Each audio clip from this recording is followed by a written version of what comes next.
waayahay wayba wareysadaane Professor Isxaaq Cabdi Maxamed Professor Gaadaay oo qofkii ku horeeyay oo Londoorada xilkanka sare ee gobolka Wisconsin ee dalkaasi Mareykanka isla markaasina inuu soo xulada gobornarka gobolkaasi Wisconsin. Professor Gaadaay madan kureeta iyada ma santa akdhaw telefishinka Koonfur Galbeed Soomaaliya. Su'aalan kureetan way banaagadaase booska laakiin dooradii faahfaahin ku bi maxamed jamaacade booska ii doortay waa boos waxaa la ii doortay la taliyaha xafiiska goboltooraha xagga wasaaradda caafimaadka ee gobolka Wisconsin sinaanta dadka laga tiri badan yahay iyo ka shaqeynta u sarqaadida caafimaadka. waayahay Isxaaq shaqada maynagadaas oo markaasay aad la keen dooradii maxamed shaqadeedu waxay noqon doontaa sifayl in aan ma aragtay aan sameyno ma aragtay cilmi baaris xagga caafimaadka gobolka Wisconsin oo dhan maadaama aan metro dadweynaha ku nool gobolka Wisconsin oo dhan waa inaan ma aragtay cilmi baaris aan sameynaa xanuunada ugu badan ma aragtay maxay yihiin dadka ugu badan xanuunsan yihiin ma aragtay dadka kar caafimaad ku filan ma haystaan oo dadka ma haystaan caymis fiican oo ku filan caymisyada kala duwan maxay yihiin yaa u baahan caymis iyo ma aragtay adii waxyaalaha quseeya aasaaska qoysaska iyo caafimaadka xagga haday noqoto midabta koorka way soo gali kartaa xagga haday noqoto caafimaadka si dadka wadankan ku nool ay la mid u noqdaan dadka soo galootiga dadka laga tiri badan yahay iyo Soomaalidaba. gobornatooraha gobolka Wisconsin yaa keen magacaawi isla markaasina soo kooxuladii bulshada meel ku nool bal may akin ku xuladi maxamed jamaacade waa maasan tahay sababta la soo xisho waxay tahay sadogsoon tahay waxaan ahay qof siyaasi ah oo hore ula soo shaqeeyay xafiiska maaragtay goboltooraha hore ugu shaqeeyay waxaan ugu shaqeeyay dhowr jeer ayaan matalaad u sameeyay maadaama aan gudoomiyaha jaaliyadda gobolka Wisconsin oo ah maaragtay mayorka magaalada aan ku noolahay oo ii magacaabay xagga milixda magaalada aan ahay qof waxaan ahay qof u dhaqdhaqaaqa magaalada iyo community iyo dadweynaha oo dhan maadaama aan ahay codkii Soomaalida waa taas mid sababtay oo dhowr jeerna aan tartamay golaha deegaanka ee dawladda hoose waxaan noqday qof magaciisa ugu sareeyo gobolka Wisconsin oo u dhaqdhaqaaqa una dooda codna u ah bulshada Soomaaliyeed way ogsoonaa Professor Gaadaay intii markaas adan adeegas bulshada Soomaaliyeed ka dhaqan guudaan dalka Mareykanka gaar ahaan gobolka Wisconsin oo aad markaas ka nool may faa'iideeyo Soomaalida ka helo korto booskan oo aad laakiin magacaabay Soomaalida wax badan ay ka faa'iidi kartaa waxaa jiro dad badan oo qoysas badan aanan awoodin inay iska dhiibaan kaararka caafimaadka balse sameeya lacag ku filan kaarka caafimaadka xagga dawladda inay heshidna waxaa jiro ma aragtay noocyo badan oo lagu siin karo ama qofka xaq ugu yeelan karo haddii qoyska lacagta ay badan tahay dawladda lacagta kaarka caafimaadka ku siin mayso waxay ku leedahay kaar private gado oo qaali ah dadkiina ma awoodi karaan kaararka private in ay gataan marka kaarar affordable ama oo qofka uu awoodi karo inuu lacag yar dhiiba ayaan u raadin karnaa dad bulshadeenan si ay dawladda ay u caawiso maadaama gobolka uu ii magacaabay la taliyaha xagga caafimaadka ee xafiiska goboltooraha waa inaan u noqdaa cod dhibaatada dadka haysata xagga caafimaadka iyo inay helaan kaarar caafimaad oo ku filan oo wax walba ka kaafirgareynaya ama ka dhiibaya xagga ilkaha indhaha caafimaadka guud oo dhan ay haday noqoto qaliinka hata waayahay maya sababta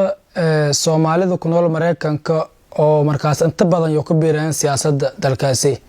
waxa u sabab maxamed sida ogsoon tahay wadanka waynu ku nool lahay wadankan wuxuu noqday wadankeena labaad waxaan ka helnay dhalasho waxaan wadanka Mareykanka sida ogsoon tahay wadan soo galooti ah dadka Mareykanka ku nool way kala horeeyaan mooyaane qof ku leh Mareykanka ka leh ma jirto aniga waxaan ahay qof citizen ah dadka iga soo horeeyay horteyda imaadeen mooyaane wax kale noo dhaxay farqiga ma jirto waxaan ugu biireynaa si aan ugu noqono bulsho weynta Soomaaliyeed gaar ahaan dadka reer Koonfur Galbeed ee maay inaan ugu helno xaq ayaga ka maqan saan u horumarino oo xagga ma aragtay dhinaca dadka maayda ah luqadooda aan u horumarino luqadda maayga aan gelina hata documentary iyo ma aragtay systemka in ay shaqo abuur ugu sameeyaan dadka maay ay ka soo jeedaan turjumaano cusub maadaama Soomaali uu yahay maay maxaatiriga waxaan rabnaa inaan soo nooleeno luuqadeenan ma aragtay luuqada maayiga ah taa marka ayaa u sabab ah oo ma aragtay inaan combyuutarada aan gelino luuqada maayiga dowladda ama gobolada maraykanka dowladda maraykanka aan ka dhaadhicino ma aragtay dadka maayiga inay ma aragtay dad lahjad gooni ay leeyihiin balse dad soomaali kamid ay yihiin ayaa ma aragtay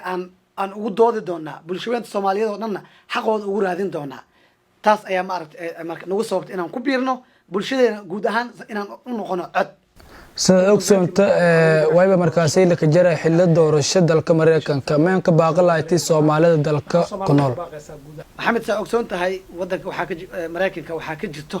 ololo aad u weyn oo xagga doorashada ah xisbiga jamhuuriga iyo xisbiga maaragtay dimuqraadiga ayaa ku tartamaya ma aragtay booska madaxweynenimada hadda waxaa ma aragtay xilka haya jamhuuri waa madaxweynaha ugu sareeya madaxweynaha ee wadanka haysta waa jamhuuri maadaama anaga dadka soo galootiga ay noo fiican yihiin dadka dimuqraadiga qaxootiyada keenistooda dadka maaragtay soo galootiga xuduudaha kasoo gala iyo qaxooti badan oo ogahay aniga aad bay ii taawanaysaa waxaan ahay qof qaxooti ah waxaan marka rabaa inaan u ololeeyo dadweynaha maraykan ku nool inay codeeyaan si aan ma aragtay oo codka ninka ma aragtay madaxweynaha oo dimuqraadiga usoo baxo si ma aragtay qaxootiga iyo soo galootiga soomaalida ee wadankan u imaadaan ee soomaalida ay ugu soo kordhiyaan waxyaalo badan sida dhaqankeenan iyo diinteena suuban waayahay kaasi wayb waa brofesor Gaaday oo dhawaan gobernatooraha gobolka Wisconsin uu san magacaabay xil muhiim ah brofesor Gaaday wayb waa qof bulshaawiye oo deegaanada koonfur galbeed ku jeed waana qofkeen Korea Soomaaliya oo xilkaasi eedka muhiimka ah laga magacaabay eedan ma santa brofesor Gaaday adiga mudan maxamed aad u maasan tahay waxaan u mahad celinayaa waqtiga iyo kaalinta aad ka qaadanaysaan dad bulshada aad ugu shaqaynaysaan haddaad tihiin ma aragtay TV koonfur galbeed waxaan kaloo rabaa inaan raaciyo adoo raali ah maxamed anoo waqtigan ka faa'iideysanayo maadaama Soomaaliya ay doorasho ay ka socoto gaar ahaan reer koonfur galbeed waxaan rabaa inaan baaqir u diro siyaasiyiinta iyo odo dhaqameedyada waxaan ka rajaynayaa wajiyadii hore wajiyi ka bedelan in ay la soo baxaan waayo waxaa moodaa gaar ahaan dadka ma aragtay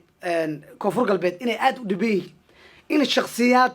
ay rabaan inay iska qaataan ama dadka ay u afduubnaadaan waan ka soo horjeednaa haddaan nahay siyaasiyiinta dalka maraykanka joogta qababka ay ma aragtay doorashada markii la gaaro iyo cadaadiska dadka ay ku sameeyaan ma aragtay iyo nin jeclaysiga waxaan rabnaa in dhalinyarada aqoon-yahanada koonfur galbeed ka soo jeeda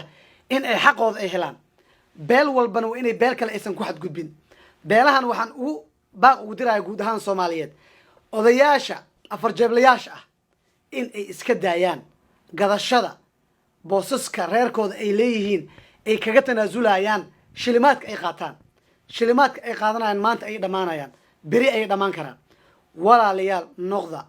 odayaal dhaqameed lagu dayda war maanta haddaan naga tagtaan anaga yaa ku dayanayna walaalayaal tusaale noo noqda waa maasantihiin